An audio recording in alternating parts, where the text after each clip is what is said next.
Okay, is it pessimism or optimism or realism? Like I said just yesterday in a conversation on Twitter that I have nothing against Joseph Woll. I think he's fantastic.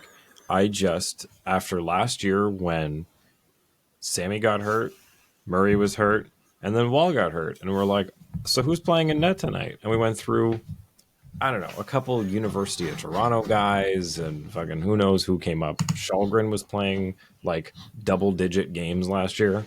There was a lot of things that shouldn't have had to happen. And I'm like, just preparing for the worst. I don't love the fact that we are a pulled groin away from Martin Jones playing.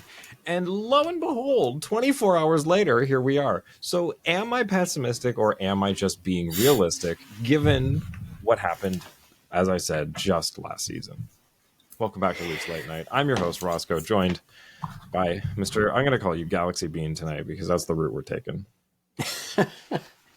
I'm still saying pessimistic. Like, obviously, you hope it's nothing major, but it did not look good. He was not able to put any weight on that leg coming off the ice.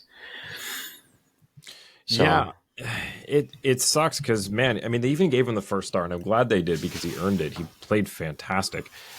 I mean, aside from the one blunder he made with that pass to Timmins where he coughed it up and then made the fantastic save on it. I mean, look, he turned it around really quick. He made up for his mistake. Like, that's the kind of thing you need to do. Is mistakes happen. We're all humans.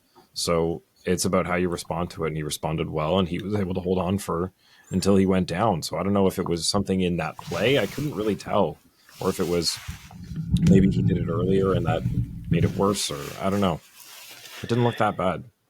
So in the broadcast, I think it was Mike Johnson pointed out that after one of his crazy stretch saves, you could see him in the play when the other way, kind of not like leaning heavily, just kind of favoring that leg a little bit. Gotcha. So I don't know if maybe he kind of tweaked something there and then just went down awkwardly with that when that puck came towards his head and it popped it, or what it was. It's so unfortunate because, man, he was playing so well tonight. I don't know what it is, but I was okay. You know what? Let's start the show. I got too much to say now. You get thinking, and oh my god, I'm gonna go on a tangent. Announcer for your Toronto Maple Leafs, and this is the Leafs Late Night Podcast, your post-game destination. And now your starting lineup: Roscoe, the Fanalist, Southey, Biehn, and Darty Brodeur on the Leafs Late Night Podcast. So I got to thank you once again for filling in. It's been a busy life for me and for Southey and for Steph. I am now done work for what seems like the rest of the year. I don't know if I'll have anything else before January, but it seems like I'm going to be doing this. So we're back.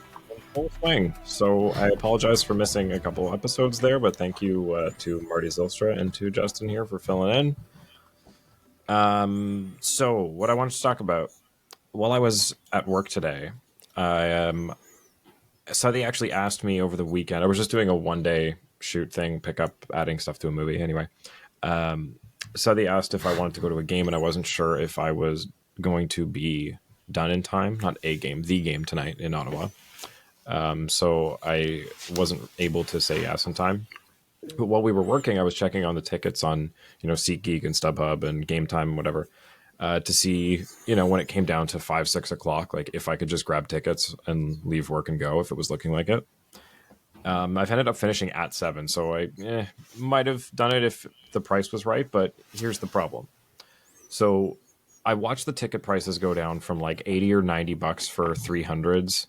At the beginning of the day down to, I think it was 37 bucks, like right before the game started. So I put 2 of the $37 tickets into my cart. I go to check out, 135 something. I'm like, whoa, huh? I know it's been a while since I was in school, but I know that math off the top of my head does not make any sense.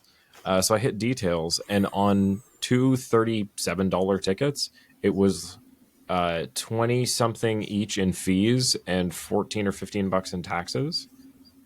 So they ended up being like $62 tickets or something, which isn't bad, but if I'm going to be spending, $150 with, parking and then buying food and stuff, I'm basically spending like $200 to go sit in the nosebleeds. I might as well just watch the game at home at that point. Like, it's frustrating that it's becoming so annoying to go to games. I mean, part of that is that it's all the way out in Canada. If it was a matter of me taking an Uber, like a $12 Uber over there, yeah, I would go.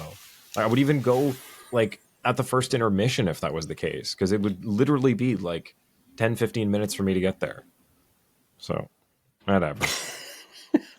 That was my evening of maybe going to the game tonight. Yeah, anymore you almost can't buy off of like a Ticketmaster or StubHub. TickPick actually isn't horrible. I've got a couple sets of tickets off of them before. I meant to check everything and I forgot about that one. It wasn't on my list. Yeah, realistically, I've had a lot of luck on different buy and sell groups on Facebook, believe it or not. For just people, either season seat holders who can't make that specific game or what it is, but I've had a lot of luck lately with that. We're going to see how well that goes next year when it comes time to get tickets to a Man U game, but that's a whole nother year away. So speaking... Oh, sorry. Go on. No, I was just going to kind of try to segue out of that there. No, speaking of season tickets, it was announced that the Toronto PWHL sold out their season tickets in 2 days. That is wild. Congratulations and good for them. As soon as I saw that, I checked the Ottawa ones. There are quite a few Ottawa ones for sale still. Here are the prices if you're curious. So here's the TD Place seating chart. This is what they're selling as season tickets. So everything in the 100 level basically is season tickets. You can see this, right? Yep. Okay. So here's the prices. So for 12 games, for your most expensive ones, $560. For your cheapest, $204. $17 a game. So there's only 12 games in the season, which is, it's the first season. It's expected. It's a little low, but $17 a game is not bad at all. No, definitely not. And if there's not a bunch of fees on top of that, I'm gonna. Why does it do the same thing twice? Well, there definitely will be a bunch of fees. How do you get these through? Because there always is fees. Oh, it's from... Yeah, you have to buy them through Ticketmaster. Yeah, so I'm potentially... I'm trying to figure things out with the family here, but we might try to go to Toronto's first game. It's on New Year's Day, so that'll be kind of fun. Nice. Yeah, there's a bunch available here for this one. Ticket price $500. Whoa. They're already... How are they already up for $5? Okay, whatever. People have already reposted things. I hate Ticketmaster for that. Okay, so lots has happened since we were gone. John Klingberg is officially done for the season, undergoing some surgery. The way everybody was talking, like if you heard CJ or Freed or anybody mentioning his name, it was like they were trying not to say that they knew he was done for the season, but it seemed like everyone on the inside knew he was done for the season. But that does open up quite a bit of cap space for the Leafs. So the question now is, what do we do with it? Now that Woll goes down, that gets a lot more interesting. We'll have to find out if it's anything serious, if they want to bring in some sort of stabilizer there. Like, yes, we have Sammy and Martin Jones, but if Martin Jones overperforms and Sammy gets back to form, great. But, you're asking a lot. Dennis Hildeby is rocking a 925 down in the A right now. How old is he? A couple years younger. Actually, wait. He was drafted, 2-3 years ago? He'll be 21-ish, 22, somewhere in there. 22.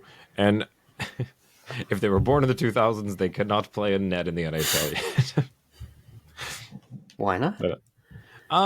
Because so far it's not worked. I don't know. That's just my stickler rule. But I don't know. It seems like we've had these conversations and you kind of convinced me that it takes longer to develop goalies. So, I mean, as well as somebody can play in juniors and in the EA, it's like, it doesn't always translate. So you got to give them time to actually work on their game. And, maybe Hildeby's got it already, but I just look at what happened with Devin Levi and I worry. So, and Spencer Knight even was sent back down. Well, with Knight, there was some other issues going on there in the background. But realistically, I think if for any chance in hell of the way why can't I talk right now? For the Leafs to have the prospects go the way they want them to go, they're going to try to leave Hildeby down in the AHL, I think, all season. I think that's why you didn't see him go with the team to Sweden, even though he's Swedish. As the third goalie, that would have kind of been a nice little, feather in his cap to be there and kind of fun for him. They wanted him to stick with the Marlies. Basically, look, we want you to be the starter, get the majority of games, be in a North American setup, starting night in, night out, and go from there and see what you can do. So I think that's probably what they're going to do there. Hopefully Sammy's at least at a point where he can back up. I think as far as a goaltending move, what would make the most sense, I know it's asking for a lot from the league, but I think they're better off just claiming somebody off waivers that can be a third goalie. I don't see the point in trading for anybody that's, good. I mentioned on Twitter, there was a couple names I thought of, Kakkonen on San Jose, because they'll pretty much get rid of anything with a pulse at this point.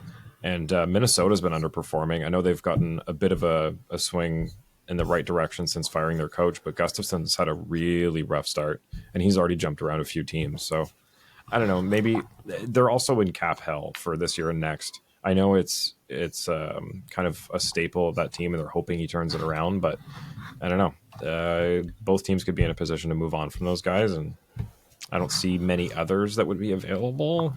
And if they are, I'm sure the Oilers are calling about them. So I would be willing to put money on the fact that there is no way in hell that Minnesota is going to be shopping Gustafsson. Oh no, but I'm not shopping him. But I mean, everybody has a price, right? Well, yeah, that's the whole saying. If Gretzky can be traded, anyone can be traded. But exactly, there's little to no chance that they would be moving him, especially because what are we going to be giving up for him, right? No, okay. So more realistically, Kakkonen is on the last year of his deal at 2.75. He is, what's his NHL career stats? Real quick, he's an 898 through 114 NHL games, but he's played for a shitty Wild team and a shitty San Jose team. So I don't blame him for that, but my God, a couple of rough last 2 years in San Jose. So, I mean, that's a goalie that's probably better on a better team. I would almost look at, Carolina had Jaro Halak on a PTO with them for a little while there when they were dealing with some injuries. I would almost even give him a call. Same thing. 1 year league min deal. You want to come and be our fourth stringer? That's fair. Here, let me check. Who's a free agent right now that's a goalie? That's a good question, because there's people sitting around without a job. Halak, Aaron Dell, Brian Elliott, Michael Hutchinson probably has a job. No. Berube, some of these guys are not going to play anywhere. Mike Smith, is he still playing? I think he's probably on the injured list somewhere. When was the last time he played? Oh, he played 21-22. 4 years ago? No, he played 21-22 for Edmonton. Holy shit. Mike Smith's still around. So anyway, it's looking more like they'll bring a defenseman in just because, holy shit. I don't think Benoit, Lagesson, and who's the other one? Would all thought they'd be playing at the same time for the Leafs.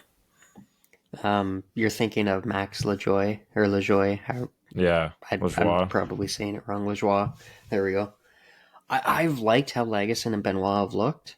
I'm not saying that I want those two to be our top pairing defense pair going into the playoffs, but you need to show depth if you want to have any hope of going on any kind of a run. Oh no, I have no problem with depth, but it's like Morgan Riley, TJ Brody, great. Jake McCabe, been pretty good. And then it just, oh boy, like Timmins, Lajoie, Benoit. Yeah, I know Timmins has been good, but it's like, is this what you want to go to the playoffs? Like half of your defensive, half your defensemen are just like people that you're hoping pan out. You know, projects for the most part. Like I would call Timmins a project. Yeah, he's still kind of borderline prospect slash project territory. So it's not what you love to see, and I mean even with Geo back, it's 40-year-old Geo. So I think we heard that Brad wanted to get Tanev and Zadorov, and obviously Zadorov's now gone. What is it? It's like Ottawa and the Leafs always make trades with each other. I can't understand why Vancouver and Calgary always make trades with each other, like seemingly impactful trades with each other quite often. Very weird. Yeah, for some reason there's teams that have a strange level of comfort with making deals with other teams, and it can even span different generations, like different general managers, different coaches, everything. Yeah, because I'm thinking back to like Markstrom. Like, there's been some major trades between those teams. Anyway, so Tanev is still on the market. Obviously, there's a couple other names that have been floating around. I do not love Tyson Berry's name getting floated around because he's asked for a trade out of Nashville. There's no way. Like, I feel like a broken record. I use his name as like the default for projects that are like things that didn't work. When we tried to bring in Klingberg, even I compared it to having Barry, like, you know, another offensive defenseman that's exactly the same as Riley. Like, what are we doing here? This is not what we needed. This is the opposite of what we needed. This is why we need a defenseman, not another forward back there. So I don't love that. Tony DeAngelo I've seen around too. The fact that this team could go from, you know, we're the happy-go-lucky Leafs to having Tony DeAngelo and Tyler Bertuzzi is a little strange. Like, really flipping a switch there.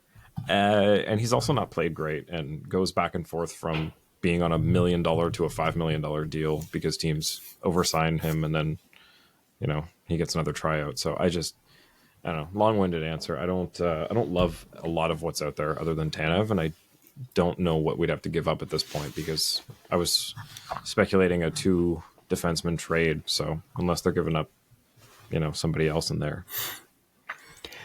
Well, like, and people were criticizing Treliving for the fact that Vancouver made that trade,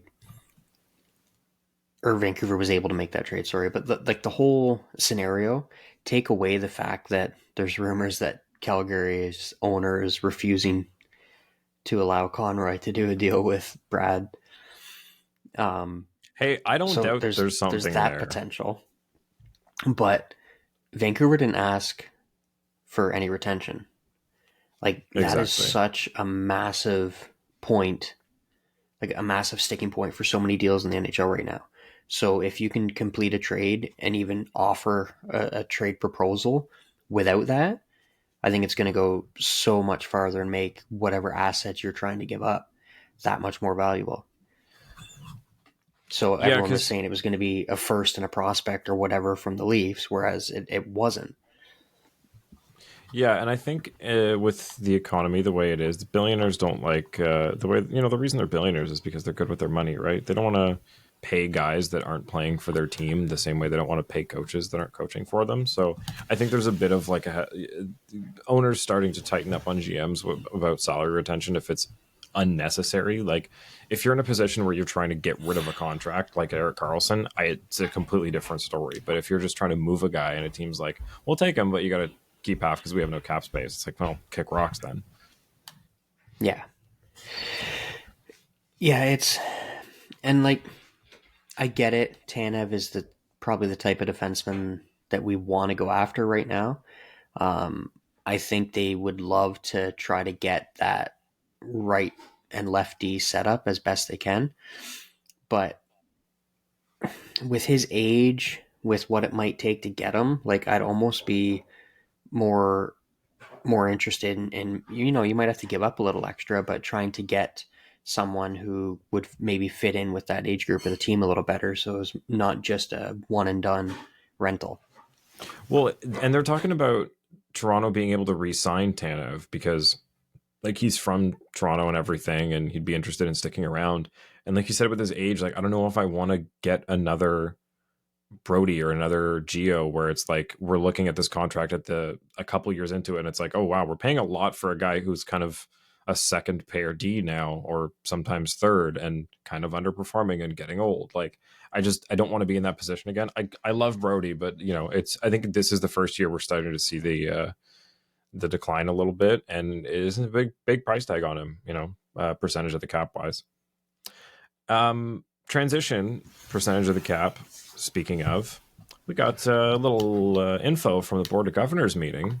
Gary Bettman has announced that the cap is going up just over $4 million next year. I think it was 4.2. So that's nice because we heard some last minute scramble rumors that, maybe with the economy being shit, that they were going to keep it low again. But they said that everything's paid off escrow wise. So cap's going to go up. But it might not jump by whatever it was, 6 to 10 million next year or the year after, like everyone thought. I think because of the economy, it might stick around at 4 or 3 or something for the next couple of years, but we'll see. That is where we are. Well, if I remember correctly, when they had to redo everything during the COVID, like the bubble and everything like that, I think they put in a claim there that unless the NHLPA and the NHL agree upon it, the maximum it can go up is 5%, which is this 4 point whatever they announced. Gotcha. So with the HRR from last year for sure, this year, and probably next year, it's still probably slated. Like if you did the math, it would probably be slated to go up 6 or 7 mil this year. So there might be a potential for the players to petition to get a little more. Because that is possible, but who knows what the league would ask for the players to give up to get that, right? Yeah, and like I'm thinking hockey related revenue wise, a lot of the broadcast is kind of going to shit right now as far as Bally Sports being no longer. Some teams, like I think it's Colorado's doing theirs themselves. A couple teams are doing their own, streaming the games, putting them out on antenna or whatever it is. It's a little weird right now, so I don't know. I don't know what the HRR is going to look like, and we've also seen like teams kind of getting rid of their helmet ads and jersey ads and stuff. Like not every team has one all the time, so it's not.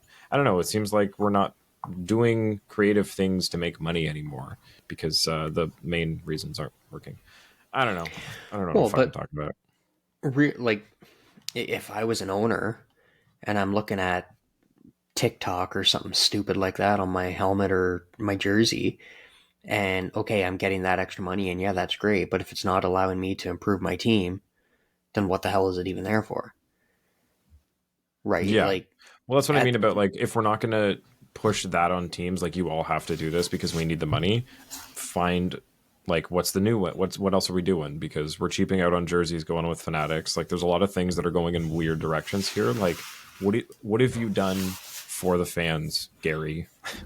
What bone are you throwing us here? Because we got to pay for your league, buddy, and give us something to invest in because tickets alone are not accessible for everybody. So make it watchable, not. Make it investable for people. It's not right now. Anyway.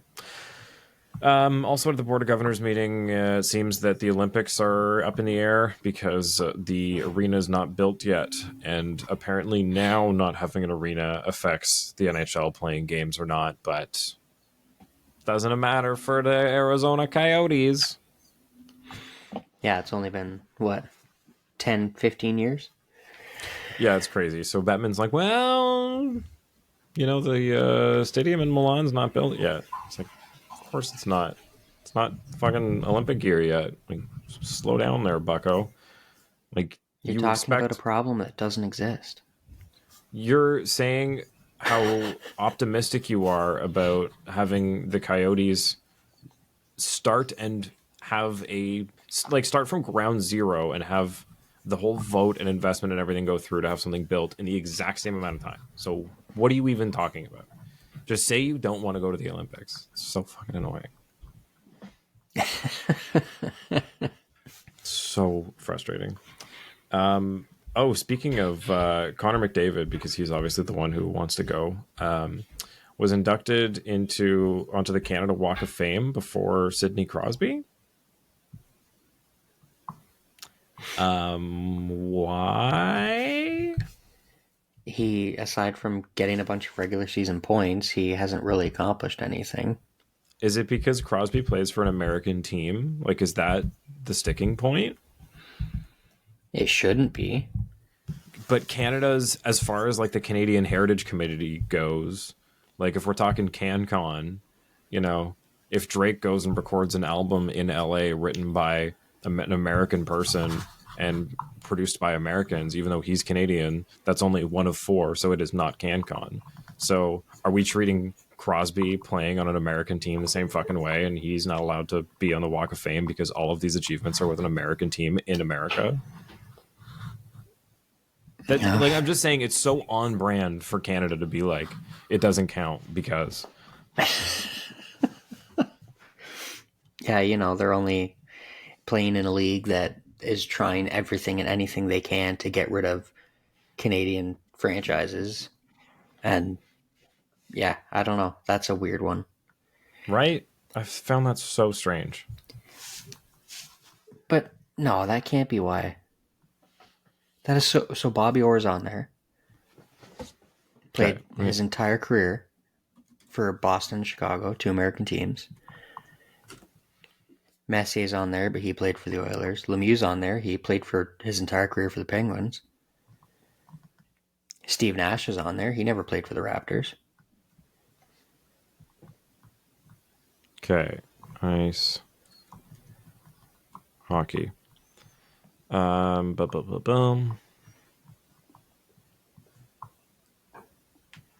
Sean Beliveau, Scotty Bowman, Johnny Bauer, Wayne Gretzky, Gordie Howe, Mario Lemieux, Bobby Orr, Maurice Richard, Daryl Sittler, Haley Wickenheiser. So Crosby is not on there. That is so weird.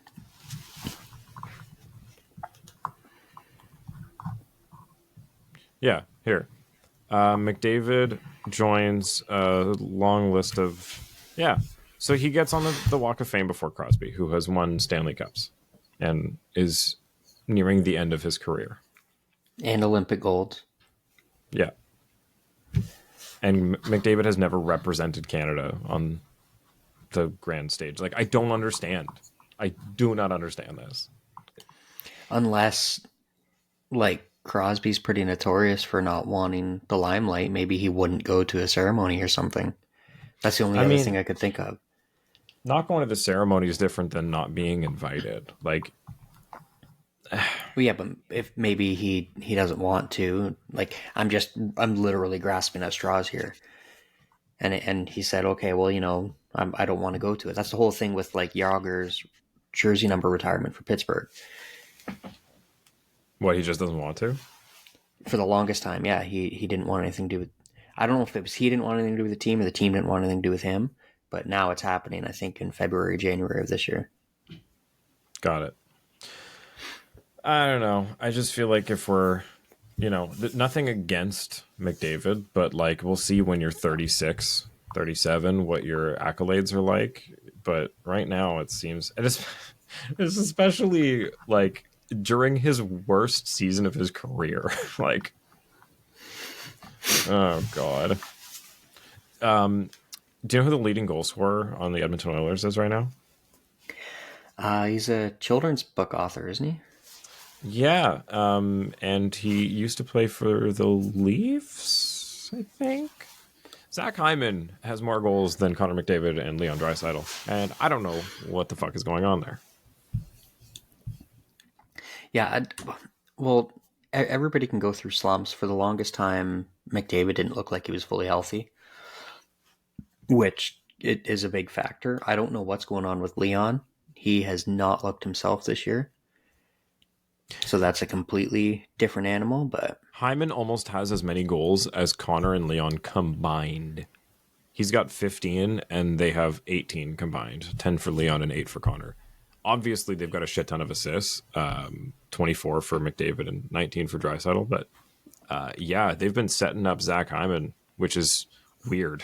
Shouldn't it be the other way around? Oh, it definitely should be. And then you also have the fact that, like, there were some warning signs last year. They weren't getting, like, anything at 5-on-5. It was all power play. Oh, yeah. Their power play was running at a historic number. So, yeah, okay, that's great. But if you're not getting anything 5-on-5, you're just delaying the inevitable, right? No, it's true. I struggle to see what the Oilers do to fix this, because like it's not like they have any cap space to play around here. They're in the same position as the Leafs. No one's going to help them out, and they just got to figure it out. Like the Stars got to get back on track, and that's kind of, we should go back to the Leafs on that. Matthews, like Marner was fantastic on that breakaway, but I mean, overall the last few games, Matthews and Marner have been not really. I mean, like we've been saying, Matthews has 16 goals now, but 9 of those are on hat tricks. So I mean, he's been very hot and cold, and it's unlike them to kind of be cold this long at the same time. We're into December now, and it's not worrying. Like if they're just going to kind of take it easier through the regular season after the last 2 years of it not mattering, I get it. But if it's anything else, I don't know. I just worry if it's whether it's them giving up on Keefe, or they're unmotivated for whatever reason, or they're hurt or not finding. I don't know. I'm just it makes me worry. There could be an easy explanation for it, but Willie can't carry y'all forever. Well, they're still, like, they're 30th and 31st in the league in points. It's not like they're, like, that's still in the quote-unquote top player on each team category, Are they right? There's 30th and teams. 31st highest paid in the league? Or are they in the top 5 highest paid in the league? Oh, yeah. Yeah, they're definitely making more than, 98% of the league or whatever it is? So they're top 5 highest paid in the league. So they shouldn't be 50th or 30th and 31st in scoring. Season's also not over. No, I'm just saying that it's not a week and a half into the season either. We're into December now. This is, to be fair, this is kind of the American Thanksgiving point if the season has now pushed its start date. So it's worth noting that they are not performing where they should be. Like, you expect them to just be like a given every night, that like we see from McDavid, where he dances through people on a good night and scores. And like what Willie's been doing the majority of this year is kind of what you are paying these guys to do. Like, if I wouldn't care if they were making $8 and $9 million, but they're not. But they're also doing more than just scoring. Like, aside from his slump that Marner had, because Marner was going through a lot of rough play there, like, the two-way game is still there for both of them. Marner plays a ton of penalty kill time. Matthews has been an incredible 200-foot player almost his entire career. Like, I get it. Yeah. They're paid because they're supposed to be the high-end scoring players. But, like, look at McDavid. McDavid doesn't play that style. So when he was slumping, what are you paying him $12 million a year for? Like, if you want to break it down into that That's microcosm of a viewpoint, and I'm not trying to rip on you here, I'm just saying, like, no, it's fair. What was one of the digs on Kessel when Kessel was here? All he does is get points. He doesn't back check. Yeah. He doesn't hop onto the bench. But it's not like they're winning games for nothing. They're barely winning by a goal, and they're going to overtime 80% of the time. Like, they're not exactly like if they were playing like, the LA Kings of a couple of years ago, where you cannot score on them, or like the Islanders, where it's like everything's held to a goal. Like, if that was it, but they were scoring, that's cool. Like, stop them from scoring. But it hasn't looked that way. Like, Woll has been keeping them in a lot of these games, like more so than he should be. And what the hell? This is what I wanted to say at the beginning of the show, and I totally forgot. I've been to a couple games in Ottawa here, like Leaf games. Why is it every time Toronto comes to town, the Sens get 40 plus shots every single time? And I looked at their season average, like they're only one spot above the Leafs at like 32 shots a game or something. But every single time I go to a Leafs and Sens game in Ottawa, the Sens just fire shots like crazy. I don't know. Well, it probably has to do with the fact that there's more Leaf fans there than Sens fans, and the players get all pissed off because that's their arena, and everybody cares more about the opposition. That's Realistically, interesting. that's really probably what it is. Screw you guys! You're not going to cheer for us. We're going to get more shots. Like, and then you're Strange game. the way you were talking about with the Marner and Matthews for points in that. Yes, okay, they're not top 5 in the league or whatever for points, but even with them struggling, or quote unquote struggling, even with the team not playing the greatest defensively, being down three of our defensemen from starting night, and being down, well, now 2 goalies, but 1 goalie for a good chunk of the season, we're still in a playoff spot. For now, yeah. Like at this point, the Oilers are 7 points out of the final wildcard spot. Yeah, I don't want to say. Okay, here's the tough thing, because you can say it's luck or you can say it's being clutch and playing when it matters. But it's these overtime and shootout games that make me nervous. Like if the Leafs weren't second last in the league with regulation wins, and I know this, everyone's been talking about this, but like it is worth mentioning that they're barely winning these games. Like pulling the goalie since the very first game of the season, they've been pulling the goalie and coming from behind. They've been winning in overtime and winning in shootouts. Great, you get the 2 points. You're also giving up a point a lot of the time, and that can be when you're playing division rivals. That's a pain in the ass. I mean, look at last year. Calgary made it into the playoffs because they had 16 overtime losses, or 14 or something crazy like that. So these 1 point, it matters. So it's not the way that you want to win games. Like giving up points and constantly overworking your players and putting them in positions of stress. Like it's just doing things the hard way, and that's not sustainable. It definitely is doing things the hard way. And like, I'm not trying to completely turn face here, because I mentioned 2 or 3 episodes ago, I am kind of like concerned at the fact that we can't seem to win in regulation. But at the same time, if you look at it from the perspective of every mainstream media hockey analyst, the last, basically since Matthews has been on the Leafs. Oh, if the Leafs put up a whole whack of goals and won 7-5 or something like that. Well, that's not playoff hockey. Playoff hockey's 1-2. You win games 2-1 and 3-2. If you're winning an overtime or a shootout, that's a 1-goal game. That's like I no, get it's definitely a good point. Like, because when it comes down to it, what you need to be able to do come playoff time is win in tough situations and outwork the other team when it matters. And they haven't been good at that. So it's not like they're purposely putting themselves in these situations, but if they're getting better at those situations by playing all these tough games, one way or another, sure, it'll help come playoff time. It's not like you can put yourself down and come back on purpose. It's like, it sounds nice that like, oh, they're playing this style because that's playoff hockey, but like, it's not like they're going to shootouts against Montreal on purpose, Well, they're also down 3 defensemen and now 2 goalies. Yeah, and they were last year too, and they were far better, Like, we were down goalies all season. We were down defensemen all season. We had like 15 fucking defensemen play last year, or 18 or something. And the regular season record, I mean, yeah, they started off about the same, pretty shit, but I don't know. It's just, I know the team we built this year, bringing in Bertuzzi and Domi and Reaves and Klingberg, everyone said like it's going to be a grittier team and not as high scoring. That may just be what we're seeing now, is like they're not winning the same way, but it's still a team that's built for later. So hopefully. Also, Max Domi finally getting out there. Yeah, the relief coming off out of him after he scored that goal, like, just crazy.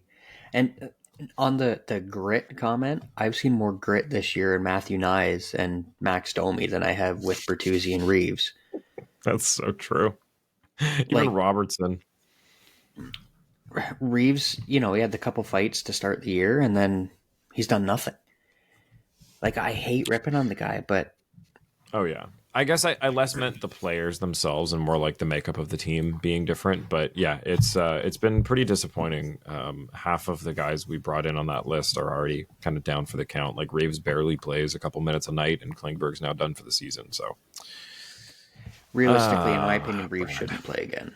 But no, and that leaves only Domi and who else that he brought in?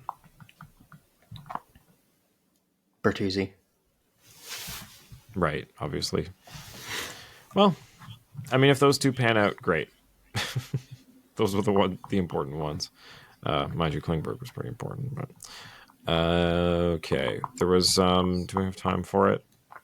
Yeah. So I haven't been on since the whole thing with Corey Perry happened and blew up, and I wanted to touch on it quick. I know it's been a while, but. Obviously, some crazy shit went around in the 48 hours before Chicago made a statement. And there's been a lot of reactions to how it was handled on both sides, how the Chicago Blackhawks handled it and how social media handled it. And I just want to say a lot of people have been turning back and, saying how wrong it was of people to give any life to this rumor. The Blackhawks obviously are in a position where they have to do everything right because they have lost all faith from all hockey fans after what happened. So they had to handle this with like absolute precision, and they didn't really. Like the way in which information came out, like obviously they can't say a lot, but the things that they did say clearly all could have been said at the same time. But instead, it was suspicious. He's pulled from practice. Contracts being terminated. No comment. Then there's this weird statement that comes out saying that he violated part of the conduct of the contract. And that came out amidst all these rumors that I'm not going to bring up again, but it came out amidst this one rumor, which basically, in the context of what was going around on the internet, all but said, fill in the blanks, like if you want to, because we're not saying anything against that. We're basically saying we can't say, but it's along those lines. Like that was their mistake, was letting, like, you have to understand how the internet works, where if you have something and like if you're going to put out that statement, it has to include the fact that it has nothing to do with a rumor that is going around involving families or whatever. The fact that they left that part out and just said he violated the like morality clause of the contract, like it basically fit the description of what people were saying. And then it was a whole other day before Kyle Davidson gets in front of a camera. So for anybody, and I'm looking at a specific podcast, to go on a tirade ripping on people and saying they're children, the problem isn't like 1000%. This is not at all fair to the family of Connor Bedard that this happened. It is the internet, and the internet runs with whatever you give it. It's like that's been since the beginning of the fucking www.dawnofTime.com, and you have to handle things properly to make sure that things like this don't happen. And like I said, they had to do this perfectly, and they fumbled this, so they can't. Like, people shouldn't turn around and call people children for basically piecing together the puzzle that Chicago left out as a little crumb trail of information, when all they had to do was come out and say, hey, that's not what's going on. We can't say what's going on. We are terminating his contract. We will have no other comment. Instead, they spent 3 days trickling information out and letting people run with it and then saying, oh, this is so awful that this happened. Like, this is their star player, and they failed him, honestly. The way the whole thing was handled basically seemed like siblings heard their mom or dad yell from downstairs to get downstairs because something happened, and they needed as much time as they could to talk amongst themselves to figure out the best way to get in as least trouble as they can. Like, that's essentially how they handled it. Was, oh shit, how can we spin this so that we're not the bad guys here?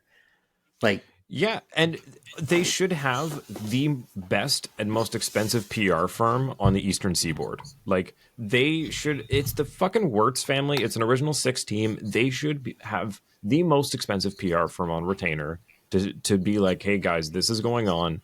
Handle this. Like, what are we doing here? You make up the plan. This should not be handled internally, because what came out with the Kyle Beach thing was the Blackhawks couldn't even follow their own internal protocol. Like, they failed to follow what was written in their own code of conduct. So how now are we supposed to believe that any of this was followed to protocol? Like, it's not fair to Corey Perry. It's not fair to Connor Bedard and his family. Like, this was... yes, the internet ran with shit. I think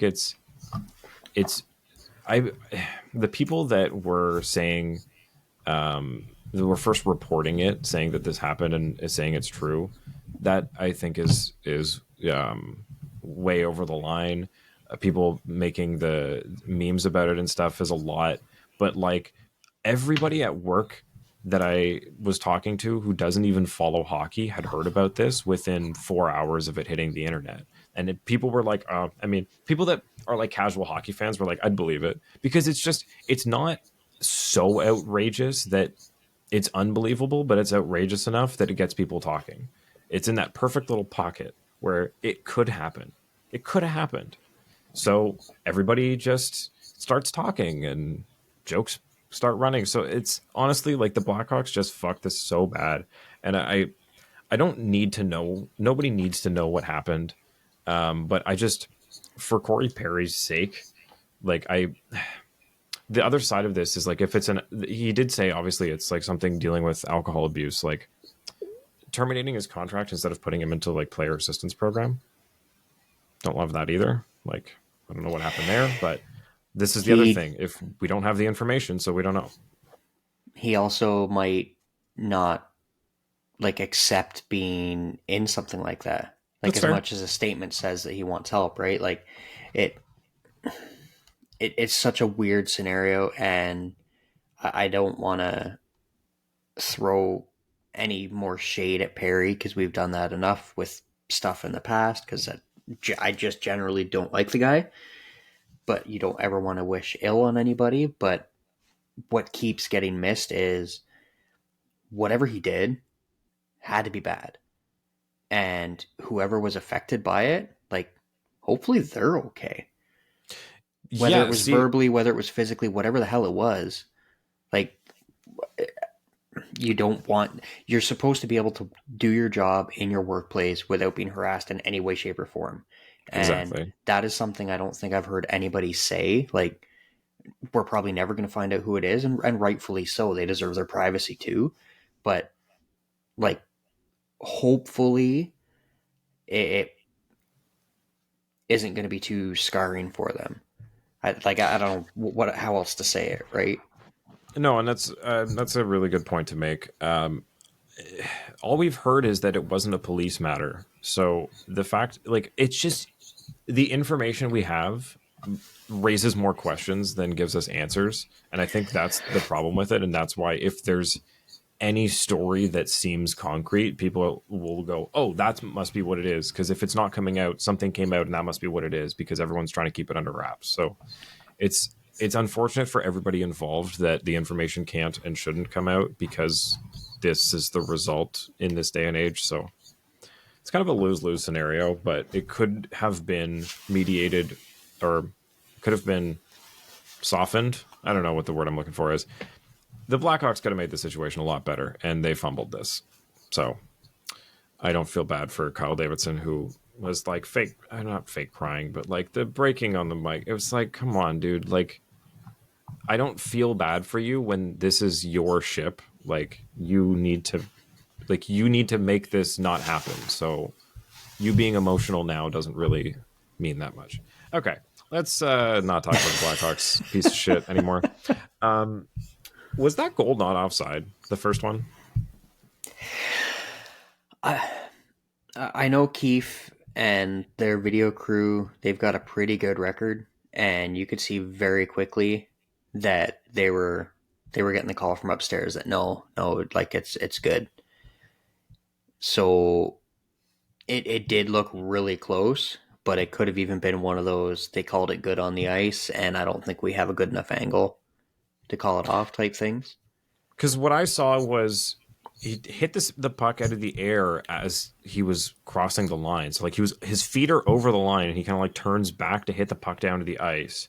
And in that one hit, the puck starts rolling, and he turns around to get it onto his stick. From what we've been told, that's not having control of the puck. Like, we saw Cale Makar cross the line with it in his skates, and it was called, oh, you don't have control of it. Okay, well, he kind of fucking does. Or when McDavid was, like, crossing it over from one side to the other, and they're like, oh, that doesn't count as having control. It's like, it's Connor McDavid. He knows exactly where the fuck the puck is, and no one's taking it from him. It's in his space.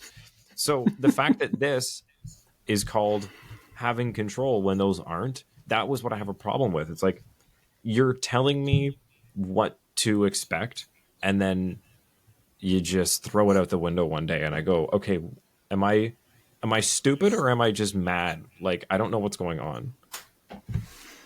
You just apparently haven't been around the NHL long enough and aren't accustomed to the way offsides and goals are called. Well, I have a problem with inconsistency. That's all. Like, if you show me something 8 times and then the 9th time go, but not this time, and you go, why? Because. I'm like, no, but the 5-year-old in me goes, no, but why? Realistically, there shouldn't be this issue anymore. With the tracking data that they have, there is no way in hell you can tell me that they don't have the precise second that puck crossed the line, and that player crossed the line. It not only for offsides, for goals, for everything. Like, we are at a point now with technology that we shouldn't have to be relying on, a ref's discretion, because thanks to Tim Peel, we have proof that is not good enough and can be completely biased toward, like, for or against a team or a player. And like I've shown a video of in the past, in soccer, there's technology where they can just do like a freeze 3D, like, and that's a moving line for offside. That's not a stationary fucking static blue line. So they can like freeze it and oh, there's the line, and like see where it is. Oh, that was offside, and here's why. So I don't know, if we're gonna take minutes to video review shit every now and then, like, I don't mind you spending 15 seconds to get the call right if you have to. Especially if it's in the last minute of the period. Well, and speaking of soccer, you can even almost treat it like they do with the offsides, right? Like, play continues, whatever, and then as it goes along, it's being reviewed by someone else. And you get the flag up in soccer, or in this case, you could get a buzzer like, okay, nope, that's got to stop. Yeah. Like, we have where that rule is kind of in place for goals, where if it crosses the line but it comes back out, they keep playing. Oh, now the goal horn goes off because they're watching it. Why can't they do that with offsides? I don't fucking get it. I guess the only thing with offsides is it becomes sticky because, and they even talked about this on Sirius XM the other day with Boomer and Jake. I love that show that they have. Shout out to them. But that, you could technically go in on an offside and essentially play 3-4 minutes if you could hold on to it for that long, and then have that just completely taken away. Well, like, that's what happened when whoever the Leafs were playing, where there was the puck that went in and it came back out of the net. And I was like, they're playing for nothing for like 3-4 minutes here. This is all going to get called back. But then it didn't, and that goal just counted, or didn't count. And I was like, that definitely fucking went in. But here's the picture I took. This was during the intermission when they like show the replay of the goal as it goes to commercial, I'm like, even here, he hits the puck down into the air and he doesn't again touch it until he's like way over the line. Like, but see, to me that would be considered control by the NHL standards. Because it's not his skates, it's his stick. He corralled it to knock it down out of the air, and he is positioning himself in a better body position to go in on the breakaway. but by what we've been told, having possession means it's on your stick. And if it's not on your stick, you don't have control of it. Well, then You that would mean that there would be so many different. There would be so many players that are going in offside as they're putting the puck back and forth, their front forehand to backhand, like basically dribbling right with the puck on their way up. If you wanted to get that sticky, if it's not on your stick, you would literally have to have your stick on the ice pushing the puck going across the line. Like that there is care and control with the skill of the players today. If it was called that way every time, I'd agree with you. That's my problem. I'm surprised they didn't challenge it. That's all, because we've seen closer ones get called back. This just seemed like it was kind of a given, and I don't know. You win some, you lose some. Let's go to questions. I know I'm a goalie, but I would have rather challenged the goal, the Bernard Darker goal on Woll. Yeah. Yeah, because yes, okay, it was Brody's stick, but Brody's stick isn't getting up and spinning Woll around if Stützle isn't skating through him like that. I think you're going to lose that challenge. To me, that would have been a closer challenge than the offside. At this point, I think Keefe is like, I don't want to ruin my perfect record unless it's absolutely 100% coming back. I'm not challenging it. Okay, Benito the Basset Hound. Could we have a couple of blowout games, please? Leafs Nation blood pressure would be very grateful. Yeah, who do we got coming down the pipe? Do we have a San Jose game coming up? I don't think they're until February. And I feel like the Leafs aren't going to blow out San Jose. They're going to blow out like the Rangers or some shit. Like it's going to be someone who shouldn't be. No, Ottawa just did that to the Rangers. Oh yeah, true. Next game's Nashville and the Islanders. Neither of them. Well, maybe Nashville. Saros has been garbage. Islanders not going to happen. Rangers, meh. Then we got Columbus, Pittsburgh, Rangers again. Oh my god. Then Buffalo and Columbus again. So maybe one of these Buffalo or Columbus games coming up. We play the Blue Jackets 3 times in December. What the hell schedule is that? The schedule this year is just all over the place. Like, I get the time off before and after the Sweden trip, but why have we had so many days off in between these last 2 games? December is 2 games against the Senators, 3 games against the Blue Jackets, 2 games against the Rangers. Like, what the hell? I don't... this is so stupid. Whatever. And the week of Christmas, they play, like, the 21st, 23rd, 27th, 29th, 30th. Like... fun shit. Well, the Sabres beat the Bruins 3-1 tonight. The Islanders beat the Blue Jackets 7-3 tonight. Ooh. So this is what I mean. I think it'll be the Blue Jackets if we're going to have a blowout game. They've been bad. Nashville beat Tampa 5-1. Laine's out again. Aaron, Easy Lifeguard 79 asks, if Sammy can't go Saturday night, who comes up? Petruzzelli or Hildeby? Does Jones start or someone else? I think it's probably... Jones and Sammy, right? Like, yeah, realistically, Jones will probably be starting with Sammy as your backup, and then it'll have to go from there. Because I'm just trying to quickly look here. I don't even know if Petruzzelli technically has a contract that would make him eligible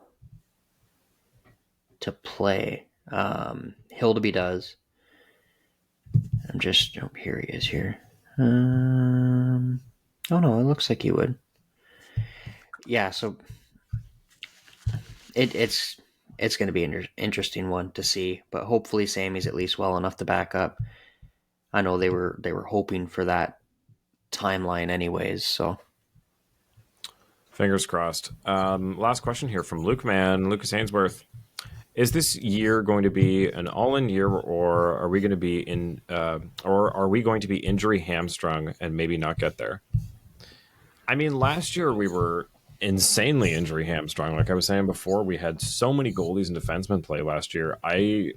And still finally won a first round. So I have all the faith in this team weathering out a couple injuries. I think it's becoming more of the norm, unfortunately. Players, the game's getting faster and players are getting are getting stronger, and, impacts are harder. I think more players are getting hurt than we've seen in the past. Like, looking at fantasy, there's a lot of big names down and for long periods of time. So, yeah, I think they'll be fine.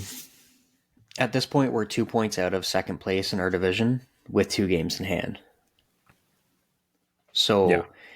Yes, some of the play hasn't been exactly what we wanted, but we've got a better points percentage than Florida and Detroit, who are the 2 teams directly ahead of us in second and third in the division.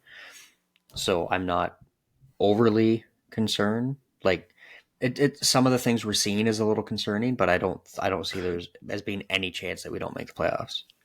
No, and especially now with the confirmation that Klingberg's not playing and having that cap space, like, it's not a matter of if, it's when and who. Like, we projected LTIR, I don't know what we're going to end up having, like 4 or 5 million. So it's going to be something. We just, whether it's an upgrade on defense and forward or just defense, we'll see. But I think it's an all-in kind of year, especially with contracts where they're at. Yeah, it's definitely going to be an interesting one, and I wonder if this does add any heat to Willie for re-signing. Like, if you don't have him signed by the trade deadline, do you do something about that, a la Treliving with Tkachuk, or do you ride it out like he did with Gaudreau? Yeah. Actually, fun fact about Matthew Tkachuk, I tweeted out, he has like one of the worst shooting percentages in the league right now. He's at like 4%, I think. Where is it? It's pretty wild, actually. So Matthew Tkachuk on 95 shots on goal. That's the thing. He has one of the most shots in the league. He only has 4 goals. So that's a shooting percentage of 4.2. That is insane. One of the only people worse than him is Josh Anderson with a goal on 49 shots. Yeah, Anderson finally tied Tristan Jarry, so... Yeah, Jesus. And Trevor Zegras. Brandon Biro on the flip side on, I think, Buffalo, has 2 shots on goal, 2 goals, 100% shooting percentage. Isn't that wild? Yeah, it's such a weird game. All it takes is for a couple bounces to go your way, and something like that can just be astronomically one way or the other. Yeah, and poor Jordan Martinook has 56 shots on goal and 0 goals. He's the only one with more than 50 shots and no goals. I thought that was pretty funny.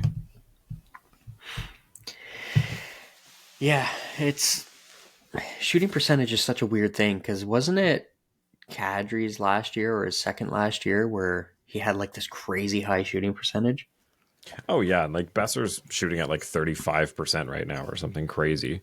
So it's weird. It's so, it doesn't really mean that much. It's kind of like plus minus, where like it can and it can't, because like if you're put in a position where you have wide open nets all the time because of the position you play and you're on power plays and whatnot, your shooting percentage is obviously going to be higher than somebody who's, a defenseman that's always firing them at the net hoping for a deflection.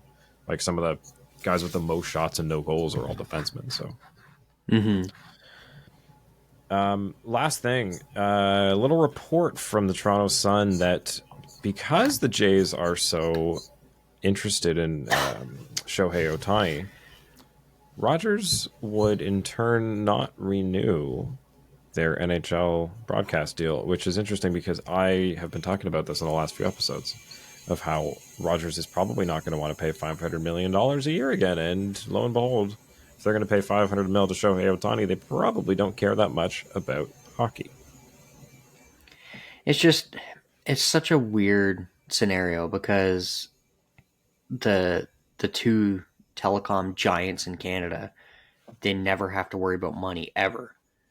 And they're always laying people off, and just it's cost cutting measure Delivering after cost cutting subpar measure. service for $300 a month. Yeah. Yeah. So I actually would almost welcome it. Allow someone like Apple or Prime or someone that actually is showing that they care about the quality of the product they're putting out Yeah, part of to me is step like, in. oh, it'll go back to TSN. I like TSN's broadcast panels more, but I don't want the exact same setup on the other station, on the one without the at the beginning. That hit me the other day. It's the Sports Network and Sportsnet work. Their names are the exact same. One has the at the beginning. Are you... Okay. My point is, I agree with you. I think and hope that by 2026, when this deal runs out, that somebody else jumps in this space and has something figured out as far as Canadian broadcast. Because, look, I pulled the numbers up a few episodes ago. It's basically on par with what the States is. It's about 625 or 650 mil for the broadcast rights in the States, and it's 500 mil in Canada for Rogers. So it's, that your audience is about the same, which is pretty crazy. But if you can get that much of the Canadian population, it's a big thing. Like, if you want to corner that market, whether you're Apple or Amazon, like, I know Netflix has historically been like, we don't really care that much about Canada, but like, I mean, that's like saying you don't really care about getting the state of California on board with something. Like, we're about the size of that. I know people like to say that as a way to make us seem small, but it's kind of crazy to have your company just say we're not going to operate in California because we don't care about that many people being on board. Like, you're able to advertise to all of Canada if you have everybody on one platform watching hockey games together. Like, get people to interact with each other on said platform, Like, it's just, there's such an opportunity there. I just hope somebody takes advantage of it and it's not fucking Bell. Yeah, well, on one hand, if it is Bell, they're the TSN owners. So, like you, That's what I I've mean. always preferred TSN over Sportsnet, but neither of them do it exceptionally well. Let's just put it that way. Yeah, we're still going to have the same regional blackout situation. Like, it's going to take somebody to go to the NHL with a pitch for, like, hey, this is what we're going to do. I know this is what you've done in the past, but here's where things are going. We have this idea. Give us 3 years at, $1.5 billion. We'll do the 500 million a year that Rogers is doing to test this out. If it doesn't work, it doesn't work. You still have $1.5 billion. Like, I feel like somebody's going to invest in it. Like, you got to get there. I don't know. Yeah, Future definitely. of sports. The other thing that on that note, Bettman mentioned at the Board of Governors meeting that they've been talking about AI and integration into fan experience and ticket stuff. I don't know. We'll see what that actually means. Now he's going to worry about fan experience? Well, yeah, when you can get a computer to deal with it instead of fucking worrying about it. Computer won't pay you. No, but you don't have to pay a computer like a couple $100,000 a year to come up with ideas. You just type it into a box. That's his favorite. He's clearly not paying anybody to come up with ideas at this point. No, exactly.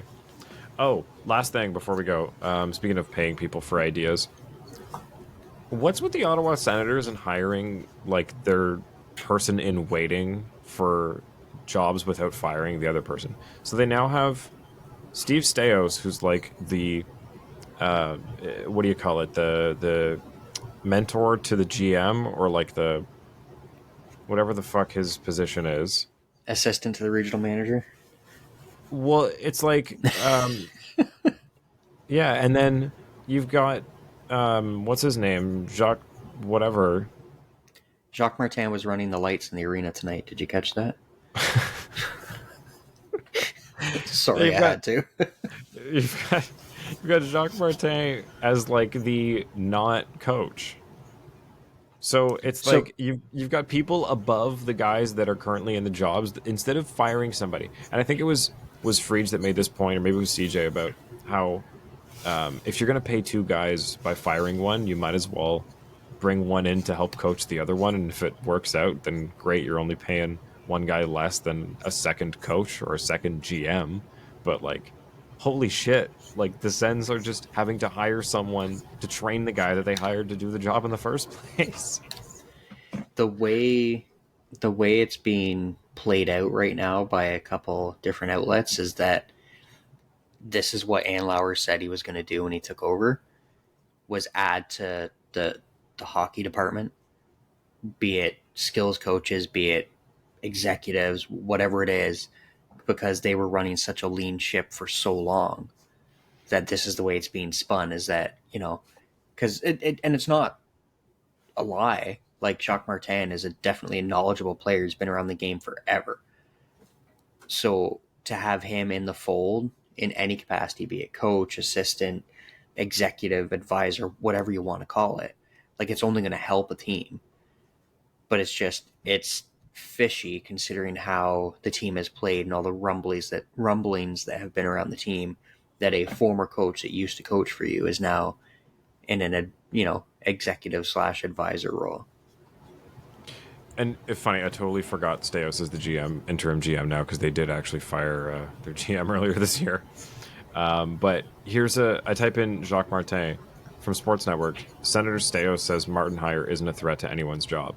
Well, that's what they said when they hired you. So that's pretty funny, actually. So what is current senior advisor to the coaching staff? And wasn't Staios like advisor to the GM? It's that advisor role. It's if you don't do your job right, it's mine. But in the meantime, I'm like the best partner you could have. But I will take your job if you fuck it up. Yeah. Yeah. But like whoever it was, I'm sorry, I don't remember which one mentioned. It is cheaper to hire Jacques Martin as a whatever that role was. I forget the fucking term already. But then it is to fire DJ Smith and hire another whole NHL head coach. So fingers crossed the Sens can get their shit together, because my God, I would love for this team to not have a season full of injuries and drama. The Sens or the Leafs? The Sens. The Leafs, as I say it, I'm like, the Leafs are in a pretty similar position too. I was going to say, you could have just answered yes to that question. Hey, I'd rather have drama on the ice than off the ice. This is very, very true. Okay. That Boria movie looks pretty cool. Yes, I cannot wait for that to come out. I was seeing the commercials for that tonight. I think it said, December 20th? So yeah, I just saw that tonight for the first time. Very excited for that. So if anybody doesn't know, there's a guy who is an even bigger Leafs fan than I am, and definitely has a lot of capital invested in hockey memorabilia. And it's not Curtis. His name's Mark Farah, and he's actually got a just incredible collection of game use stuff that they actually use some of it for this documentary, because he has some of Salming's jerseys and stuff like that from the get-go. He's always posting stuff on Twitter. He recently had Dave Keon in, like, at his place looking over some of the stuff. Like, he has some of Keon's equipment from when he played. Like, it's just, his collection is outstanding. And if I remember correctly, I think he actually got to play one of the referees in the film, or in the production, whether it's a series or film, whatever it is. That's pretty cool.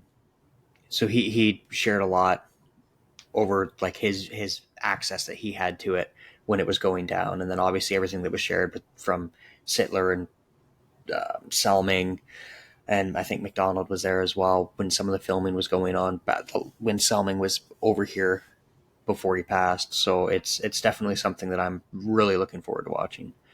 And if anybody doesn't know some of the history with these players, and you're a Leaf fan, you have to check it out. Like, to understand the impact that he had on this game. Like, there's still Swedish players today. Like, look at Nylander. Nylander will come right out and say, like, yeah, okay, his dad played, but if it wasn't for Selming, like, who knows where the Swedes would be? They'd be over here, but he was such a trailblazer coming over and doing what he did to get to the league and stay in the league was just incredible. Well, yeah, and I mean, you heard when the guys were in Sweden, there was like a red carpet event for this movie coming out, or the premiere, and it was like a who's who of hockey stars. So he's important to everybody there. And like there was like not even hockey stars, just Swedish celebrities apparently were at this red carpet. So it's a big deal there. Yeah, the guy got a standing ovation playing for Team Sweden in an exhibition game against Team Canada in the 72 Summit Series. So that's wild. Okay. Sorry, that was the Canada Cup. I messed that one up. Oh, Galaxy, come on, buddy. It was like 16, 17 years before I was born, so, you know. We'll give it a pass.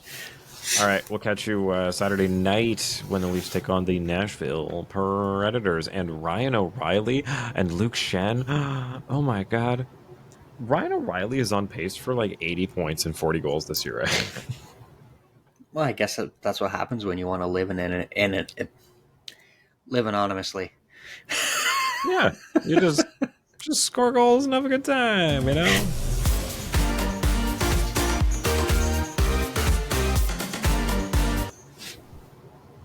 Oh, seriously? I was grooving so hard. That's never happened before. Wow, I'm so mad.